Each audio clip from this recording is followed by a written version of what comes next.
కేసీఆర్ బయటకు వచ్చి ఎమ్మెల్సీ అభ్యర్థిని నిలబెడతారనుకుంటే బయటకు వచ్చి హాస్పిటల్ కు వెళ్లారని సెటైర్లు వేశారు మంత్రి కొండా సురేఖ.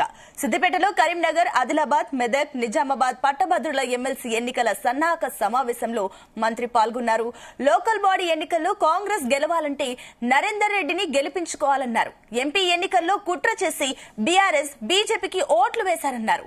ఎంపీ ఎన్నికల్లో బీజేపీని గెలిపిస్తే కేంద్రం నుండి నిధులు తెస్తానని ఒక్క రూపాయి తీసుకురాలేదని విమర్శించారు.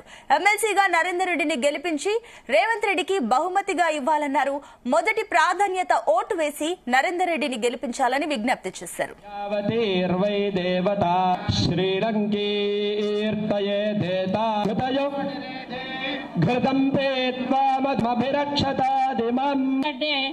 మొన్న ఈ మధ్యలో కేసీఆర్ ఒక డైలాగ్ కొట్టిండు, ఇక నేను లేచిన బయటకు వస్తానా, నా నేను నేనేం చేస్తానో చూడండి అని.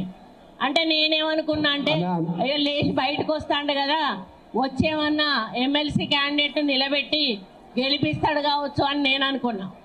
కానీ ఏం చేసిండు, హాస్పిటల్కి వెళ్ళి అన్ని స్కానింగులు తీసుకొని అమెరికాకో లేకపోతే సింగపూర్కో పారిపోయేటువంటి ప్రయత్నం చేస్తూ ఉన్నాడు. మరి అటువంటి పారిపోయే మనస్తత్వం ఉన్న టీఆర్ఎస్ నాయకుడు ఇక్కడ కనీసం పోటీకి కూడా ఒక మనిషిని పెట్టలేదంటే ఈరోజు బీజేపీకి, టీఆర్ఎస్ పార్టీకి ఉన్నటువంటి అనుబంధం ఏంటో అర్థమవుతా ఉన్నది. ఖచ్చితంగా గత ఎంపీ ఎన్నికల్లో ఏదైతే జరిగిందో, ఎంపీ ఎన్నికల్లో పూర్తిగా క్రాస్ ఓటింగ్ జరిగి బీజేపీ అభ్యర్థిని ఇక్కడ గెలిపించిన విషయం మనందరికీ కూడా తెలుసు.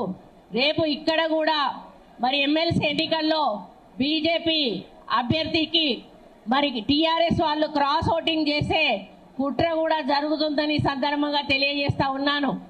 ఏది జరిగినా కూడా మీరు చదువుకున్న వాళ్ళు, విద్యావంతులు, ఆలోచన పరులు, మీకు మేము చెప్పాల్సిన అవసరం లేదు.